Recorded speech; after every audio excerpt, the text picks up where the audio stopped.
It's the HBS show with lesson the screen goddess. History behind success of your role model. Yeah, Oluwa lifted me higher. Oh, now they wanna eat with me.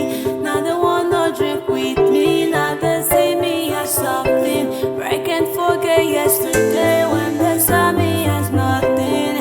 No one knows tomorrow, brother. No one knows tomorrow, sister. No one knows tomorrow, mama. No one knows tomorrow, Baba. Yeah.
It's the HBS show with lesson the screen goddess.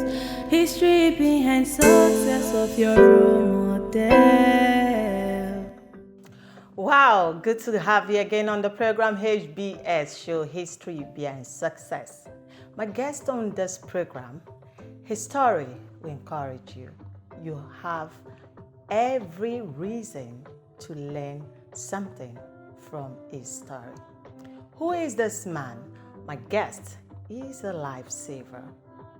Who is this man? He is a father. He has imparted in the lives of so many people. Who is this man? Join me as I make welcome to the program the Honorable Commissioner of Desopadec, representing the people of Isoko ethnic nationality, Dr. Paul Oweh.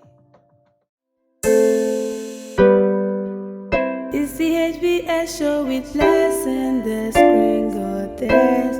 History behind success of your role model. Wow, you're looking so handsome, and this native is very good on you. Tell us the secret of this handsomeness. Thank you very much. My God, as they put it. And inner happiness and inner peace of mind is what will radiate as what you see as handsome or whatever. So the secret is inner peace. Inner peace, inner happiness, satisfaction with man and with God. Okay. They are good. All right. Tell us about your growing up and also the schools you attended. Okay. We were born in the West, the rural part of the West. We were born in a town called Ayila, which it used to be called Jebu Waterside. It's part of Ogun State today. We're born in the rural part of that town called Ayila, in the villages. And when I say we, I'm referring to myself and my siblings. And we all grew up there. And for me, on my own part, I was born in 1963. And by 1970, I started primary school. And finished in 1976. Incidentally, I finished in Odobolu, it's in Ijebu City right now. So I finished primary school there and got admitted to Remo Divisional High School, Shagamu. It's also in Ogun State. And I finished in 1981. Then that year there were cancellations, so I couldn't progress because of cancellation of a number of subjects. So 82 I re-enrolled and at the same time took a shot at the JAMB again. And I passed all my subjects very well and also gained admission to University of Ibadan that 1982 to go and study medicine and surgery. I went through the studies successfully and graduated in 1988. And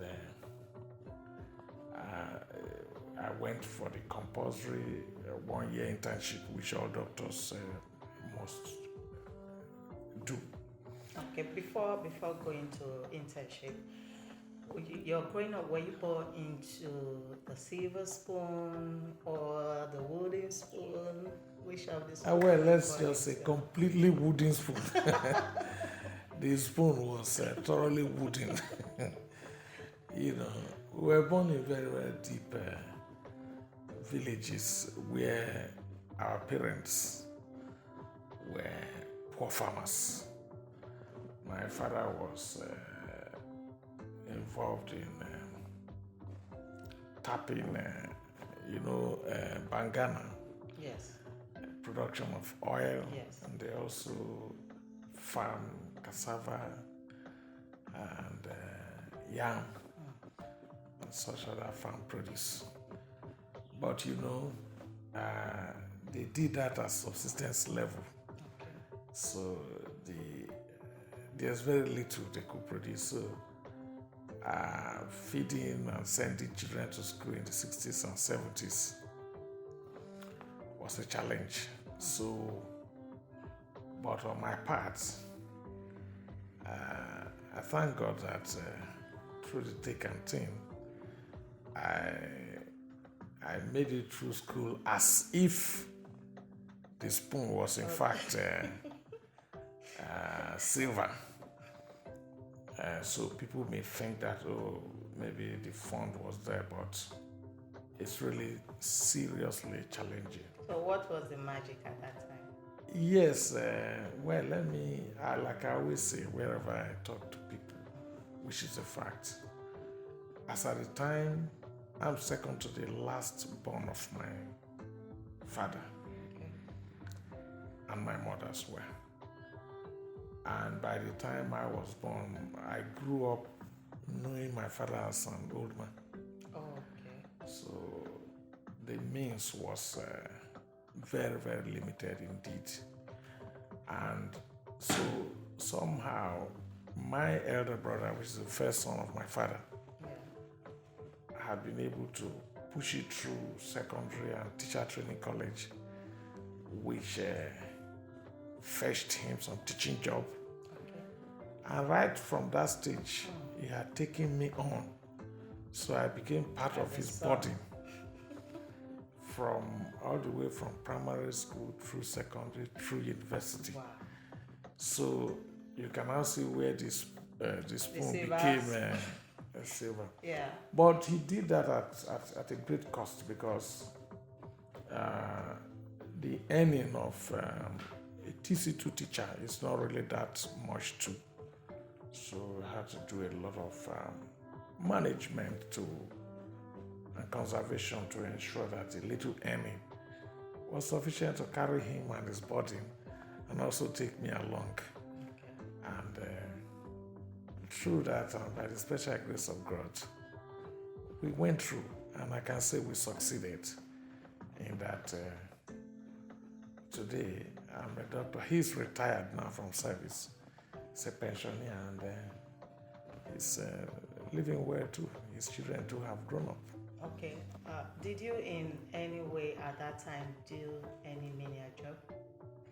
No, if you look at my educational records that I just talked to you about, there was really no vacant year where I was not engaged academically.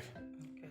So again, those are some of the things that we keep going back to the silver spoon, because if you go through my life, you tend to think that. So I didn't have to.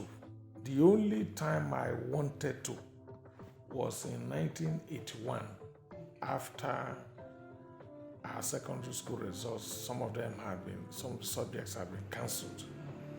So I came out with the idea then to engage in some form of work. But my elder brother, who was already a teacher at that time, cancelled that it would be counterproductive, that if I started looking for money, chances are that I was going to stray away in that line, pursuing money, and that may truncate our educational pursuits. So instead of working for that 1 year between 1981 to 82 before we write the exam again, he rather re-enrolled me in some of these evening classes. Okay. So it wasn't really a formal schooling, but every day I still had to go and receive lectures in the evening and read during the daytime. And looking back now, that was the very best counsel, because if I had gone into some form of trading or teaching or whatever was available at that time, it's unlikely that I may still have as well done very well in the 1982 WAEC and JAMB as well. So to me, each time I keep looking back, appropriate counseling with good intention, can have very good positive effect in future. So one can use that to talk to our younger ones at this stage of technology, information, everything. People see a lot of fake things, but guidance from well-meaning parents, elders are still extremely useful. Okay. So what is the significant role your parents played in your life? Well, they certainly played, I have a very great memory of them. Two of them are gone. I lost my father shortly after I finished secondary school.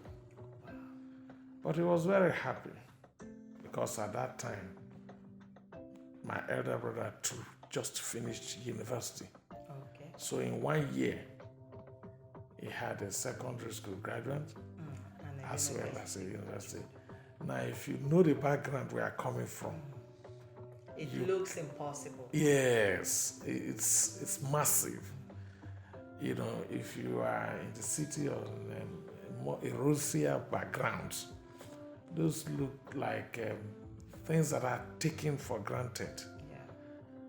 But for us and for the time, it was a massive achievement. And my parents were very happy to witness those things in their life. Not long after, in 1981, he passed on. It was at a ripe age. In those days, the men used to have children over a long period of time. Yes. So, and like I told you earlier on, by the time some of us were born, It was already the man had advanced in age. So He died at a good age. In 1985, I was already in the university. My mother had then passed on. She too wasn't that old because my mother is the last of my father's wives. Okay. So she was actually younger. I think she passed on. Then I was in the university, but I was told by my siblings who were around that she got sick, was taken to the hospital, and she couldn't make it. And so. Was that where your passion to save life came from? To go for to read medicine? Not really. Not really. Again, as I knowing the background I have told you about, we knew very little about courses and what you can be in future. So it was a question of whatever your teacher told you. But in my own case, this same elder brother of mine, because I entered secondary school in 1976 from what I told you, and my elder brother gained admission to University of Nigeria, Nsukka in 1977. So while I was schooling in secondary, he was in the university. So he was better informed. Okay. At that time, we had the main departments we had in secondary school were art and science. I was good in science in terms of physics, chemistry, biology. So my brother, with his superior knowledge of life at that time, was the one who sold the idea to me that I should, when I'm applying for JAMB, I should go for medicine. Okay. And I could remember then he explained further that there were 3 types of doctors, according to his understanding and knowledge at that time. Okay. He said one was to treat animals. He's referring to veterinary medicine. Yeah. And he said another type of doctor treats only the teeth, okay, and another one treats the whole body. So they call that one a medical doctor, a general practitioner. So with my looking at it, I said, yes, the one that treats the whole body appears better to me. I said, okay. So in applying for JAMB, I actually applied for medicine and surgery, okay, which is the type of doctor he was referring to. And back then, the scores in the JAMB to be taken was very high. I came to understand later the cutoff for my set for University of Ibadan that year, that's 1982, was 280. And one passed it even from that remote area. So again, it's from my elder brother. So my father had died before I now went in. And while I was still in that course in 1985, that was when my mom passed on. And the finance situations at that time was such that I was not in a position to just leave Ibadan and come to then Bender. Okay. You know, we are now Delta. Yes. It was, and there was even no telephone, no. But somehow you could, back then your parents can pass on for weeks even before you will know. So your uncles and the people, they would sit down, take decision, do the needful, and whenever message is able to reach you either by way of letter or sometimes they could find somebody going to the west. It was very challenging time. It is not like now that everything is so easy. It's amazing. Okay. When you were talking about going to your internship, yes, after graduation in 1988. Okay, so after your internship, where did you work first? Okay, well, for doctors, you finish the course, then you finish internship before you go for youth corps. Oh, yeah. So those are compulsory. So if you put that together, that's like 7 straight years. Yeah. After that, by 8 years, you are now qualified to go for National Youth Corps Service. So back then in 89, I was posted to a town they called Isoko. Yeah, I think it's part of today's Osun State.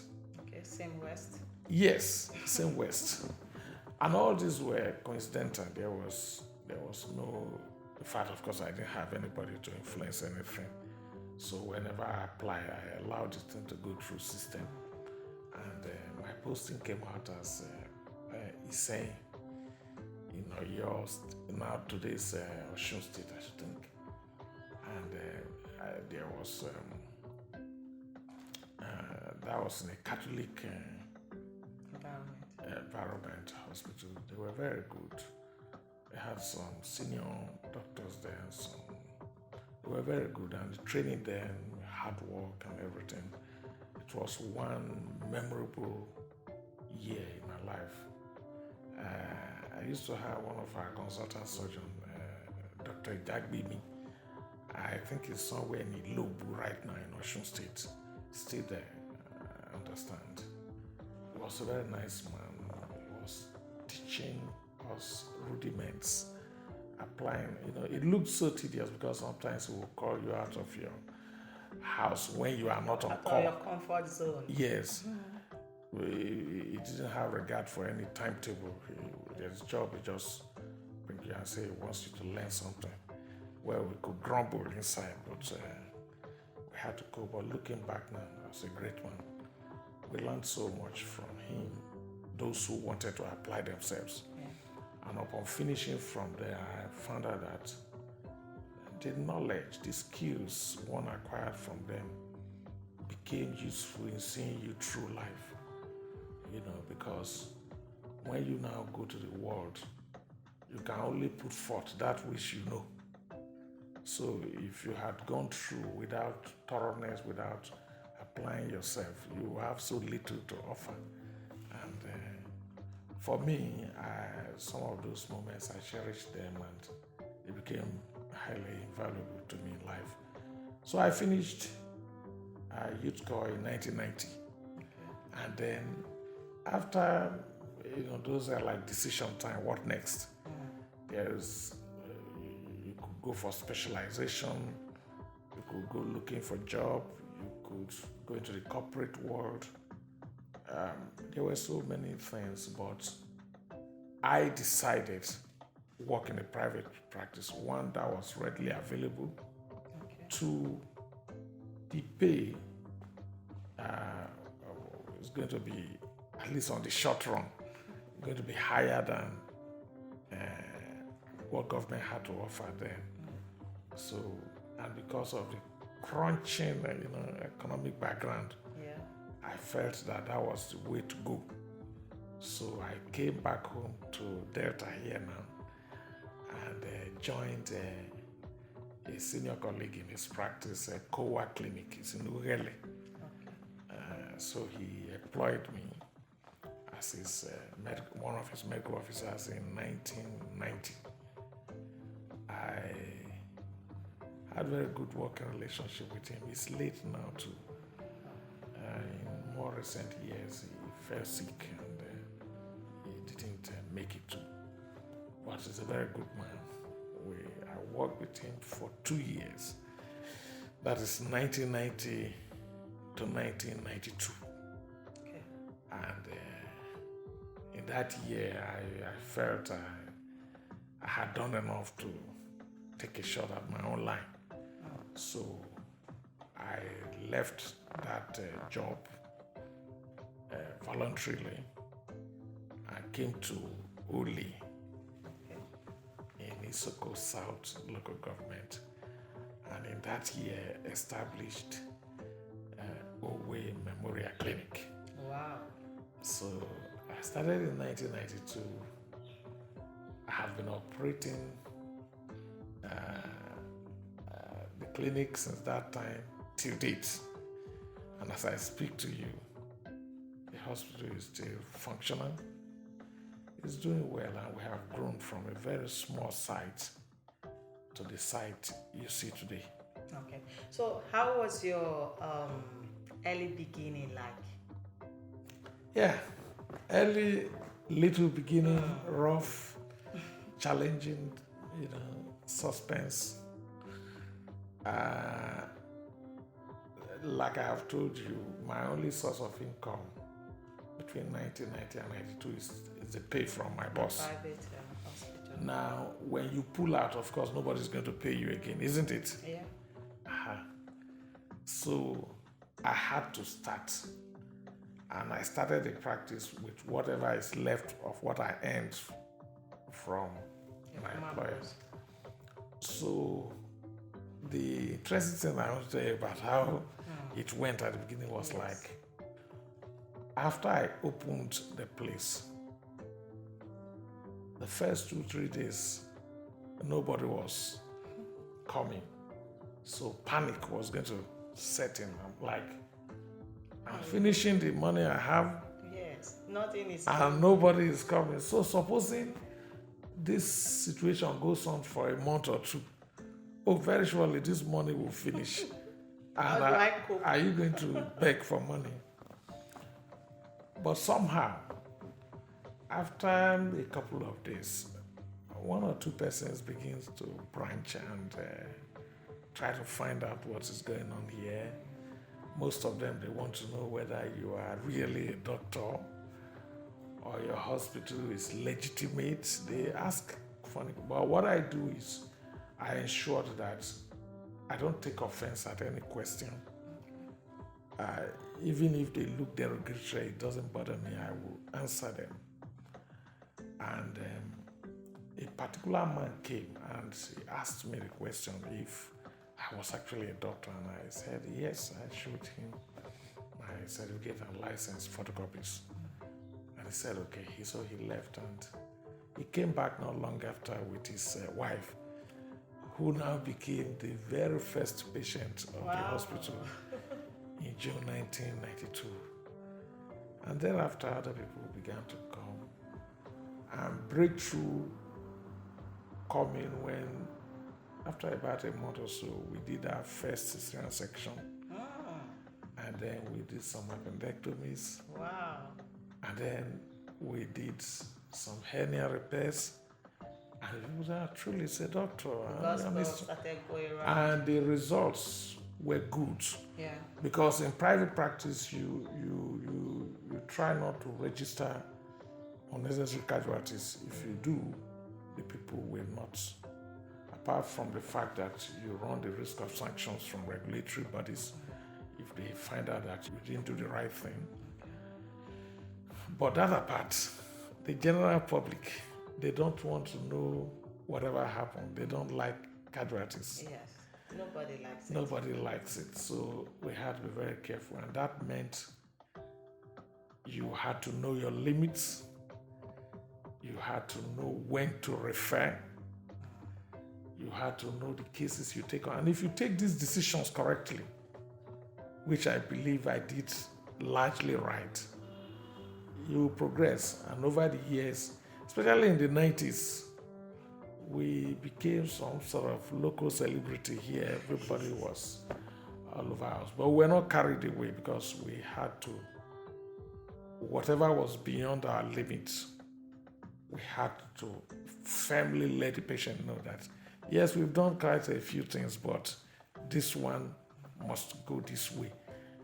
And a lot of some of the things I've also learned from practice, when you refer patient appropriately, and they go to the right place and they get the service and they come back well, they come to greet you as if you are actually the one that treated them very well. So it's a win-win situation for practitioners. You know, make sure your assessment is good as much as possible. And after that, ensure that you know your limits. I think these were some of the basic guiding principles that saw me through in early practice until I became known in the environment. And thereafter, it became a form of autopilot, because it is now people who tell other people that they should go there.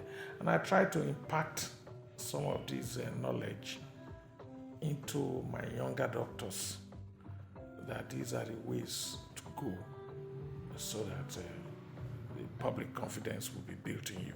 Okay.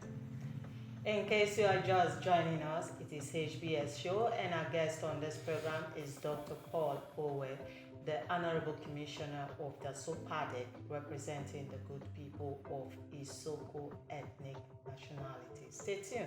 We'll be right back. It's the HBS show with lesson the screen goddess. History behind success of your role model.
It's the HBS show with lesson the screen goddess. History behind success of your role model. Good to know that you're still there. You're still on the program HBS show, History Behind Success. Before that break, my guest, Dr. Paul Oweh, the Honorable Commissioner of Desopadec, representing the good people of Isoko Nationality, was talking about how he started his career as a medical doctor. Do you know what? He has 3 successful careers. Let's look at the second one as a lawyer. So tell us, what gave you the passion to go into law? Yes, thank you. Now, from what I have told you so far, Yeah. I started my practice in 1992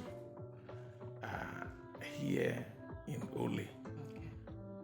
And about that time, Oweh now had the Faculty of Law Okay. granted to them from the Delta State University. So I was practicing here in Olomoro Road, and the campus is just a stone throw away from my practice.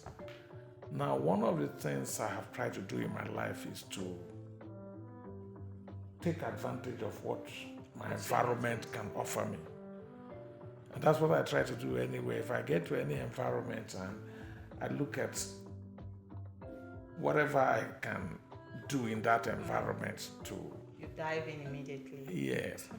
So while here, I had good relationship with the staff of the college. Okay. of the law faculty. And a lot of them come here for routine checkups, treatments of their wives, children, themselves. So I had very good relationship with a good number of them. And so one of them who became a very good friend, Professor Tom, he was the dean of the faculty at some point, and he's still there as a staff. Became very much interested in me as a friend. And because we were such close friends, he actually saw the idea into me that I could actually be a lawyer. He actually now secured admission, he got a form, everything of his own. Wow. And gave it to me as a gift. Now, what made that possible as well was that in my WAEC results, literature was there. Okay. Now, because if you look at my WAEC results, it's like a total combination of arts and science. Because I had physics, chemistry, biology, maths on one side. Those are sciences, and then I did literature, history, right? Yeah. Which are arts. So with those subjects, the prof said I could, and so he secured the admission for me, and I took it up as a challenge. One, I liked the idea. Two, I didn't want to let him down. Okay. So I went in there, and after going in, I discovered a little complication because I was going in, was like, if I face too much challenge, I just go back. But when I started, I discovered that I have more or less become a public man. So if I failed, it was going to be news. Yes. So I had to really sit up. And a lot of my lecturers were still in touch till today. I went to classes because I didn't want to fail.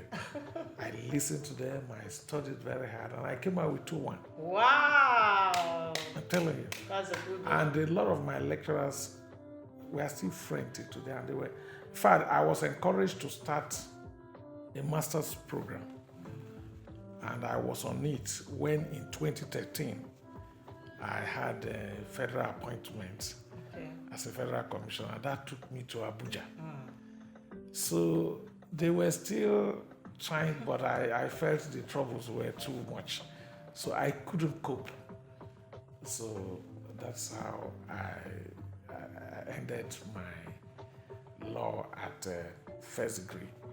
But I still proceeded to the law college, the law school in Abuja. And I also passed one hand there at the law school and got enrolled into the Nigerian Supreme Court as an advocate. I've not been practicing much on it, but I mean, I'm up to date in terms of regularization of membership of MBA. Okay, you know, there's the 3 professions that you're rocking as if it's easy. You know, to some persons, to even get to one is very difficult. Now you're doing very well in the medical area. You're doing well as a lawyer. Tell us about your political background, how you started. Yes, politically, again, environmental factors will always be there. Okay. When I started practice in 92, you know, the politics of that time, all these military incursions were regular. So the pervasive feeling at that time was that if you get involved, in no time, military will come, remove you. So many well-meaning people were not showing interest in politics. And so was I too. I was not showing so much interest. That was the scenario from 92 till 99 when this current civil dispensation was birthed. Now, when it came in 99, a lot of skepticism, people were afraid that it's not going to be sustained. Okay. So, for me personally,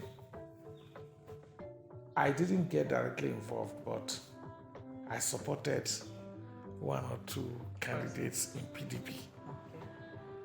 And so, for example, I supported a pioneer counselor from my ward. Okay. I was the one that signed his forms and gave some little financial assistance. I did whatever they wanted, but from a distance. Yeah. But by 2003, it was becoming clear that this democracy was stabilizing. And I had advice from my environment, the people, well-meaning people, that with my level of education and rating in the society, it would be good to get involved in political activities so as to be a voice to your community and to your people. And so, again, I became more involved, more in terms of supporting candidates than, actually going to contest for particular positions. And one of the things I do is when I support, I throw all my energy into such a venture. So when they succeed, contrary to what they say about politicians, you see, politicians are reasonable people too. It's not like they are just so bad and all. When you support them and you support them genuinely, they will remember you. So in 2003, my boss at that time, late Ibrudi, who was the Speaker of the State House of Assembly, he recommended me here and there, but at the end of the day, I became chairman of Hospital Management Board in 2003. That was your first appointment. Yes, and for a starter, that was Came good as a enough. wow to you. Yes. So I ran the board and I saw problems, tremendous. And I struggled I also liked it, the same zeal you put into your practice. You see, the thing about human being is, if you are doing your personal item or thing, if you are lousy about it, if they give you another man or government, you will still be lousy. So the same zeal with which I approached my practice was what I approached the job given to me at the board as chairman of HMB.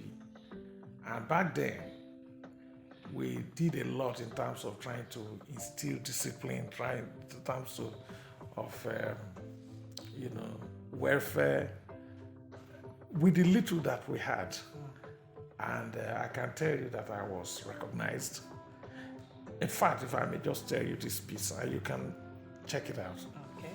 Just this year, not so long ago, members of the medical laboratory science of the board came to give me an award. Wow. I publicized it. It was a very joyous thing. Awesome. So I take joy in that. Because of the good seed. Yes, I think so. At least it's one of the factors, certainly. So that became my first political. So after that, and I also tell you this, the more you get involved in politics, the more it's like a vicious circle. The more they interest. Yes, because it's really, you can't just pull out easily like that. So I finished, or rather the board was dissolved in 2005. Going towards 2007 election,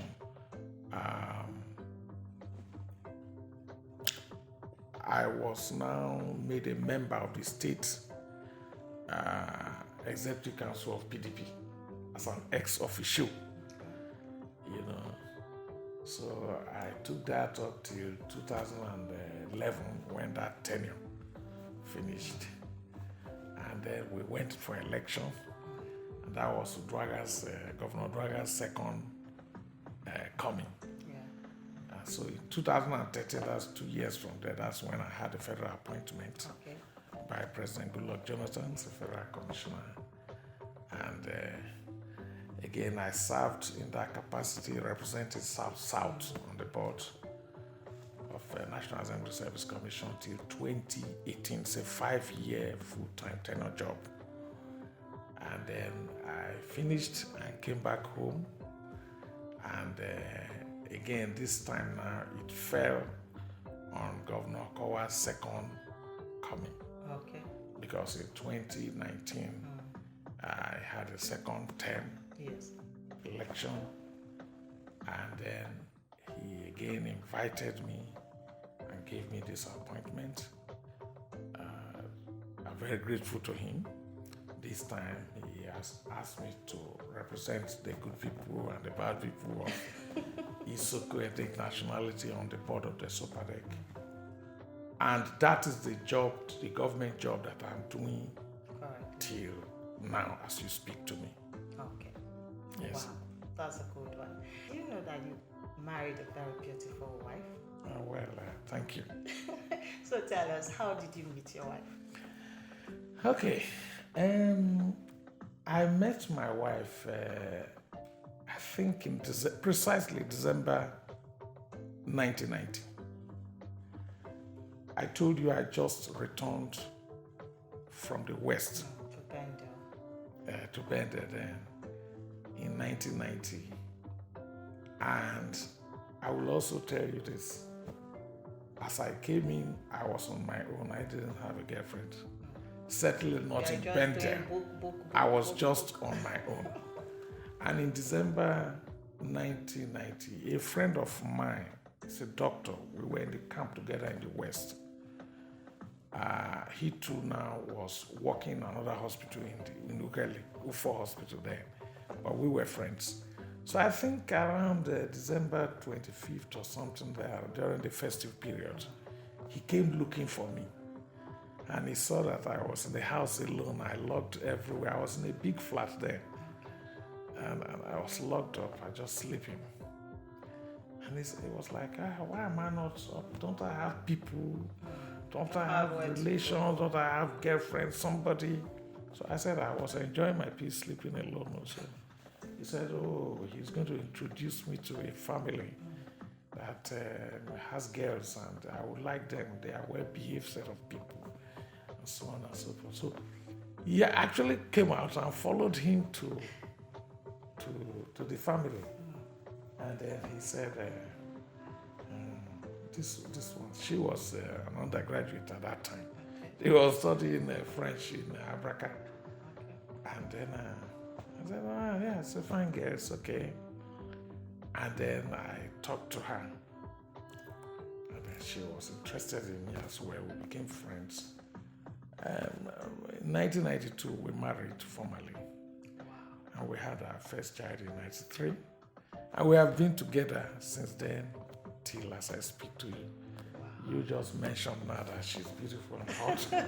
I thank you for the compliment. Of course she is. And so how did you do this? You have 3 children and they are medical doctors and also a lawyer? Yes. So is it that you told them that you must follow this field? You must follow this field. How did it happen? Thank you. There's that is not the position. Okay. Now, from the stories I have given to you, you will find out that when I had my first son, the hospital is already established. Okay. So I had all my children in the hospital environment. Okay.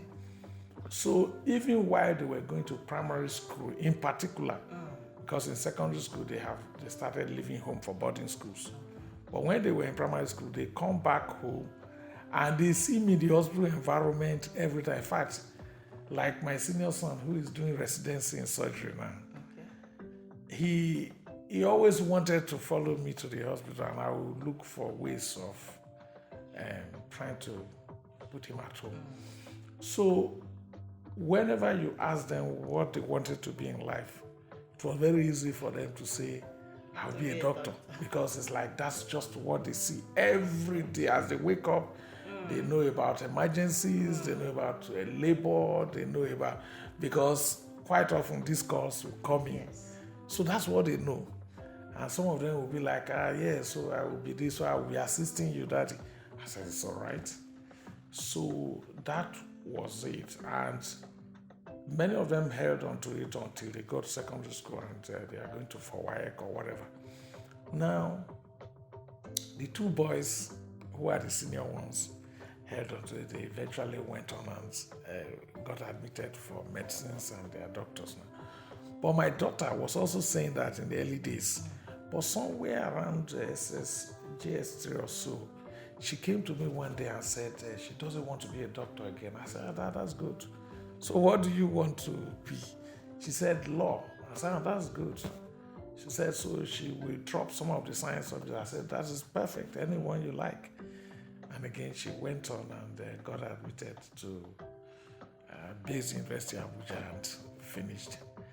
And she subsequently went to United Kingdom and had her master's. That's the one that got married sometime about going to 2 years now. Yeah, with this cute baby. Yes, that's the son. He had this beautiful grandchild. Wow, thank you so much for your time on this program. We've learned a whole lot from you. Just before we go, your advice to our youth. Yes, for me, our youth should be peaceful. They should be law-abiding. They should still listen to counsel of parents and guardian. You know, this social media era, people learn a lot of negative things. There are positivity in social media, there are also negativity. And I want to advise our youth to try and pick the positives and drop the negatives. Now, in the West where we grew up, serious significant values were attached to things like respect for elders, moral rectitude. In the Yoruba side where we grew up, it's very rare to see a young child, boy or girl, insulting an elder. Now, these values are still good. People should desist from. Our young ones should. The ones they call the old ways of the elder, they are still useful. And it has been shown today that your likelihood of success in life depends more on emotional intelligence more than, intelligence quotient. And emotional intelligence is what deals with interpersonal relationship, your ability to survive and live with different groups of people. And I enjoy our younger ones to still learn some of these things.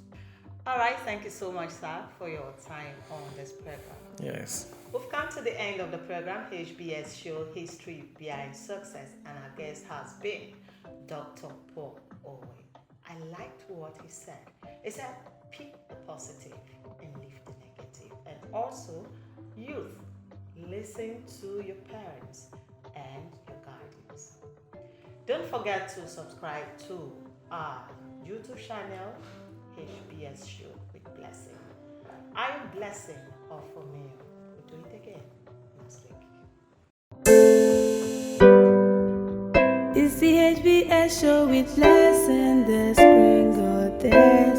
History behind success of your role model.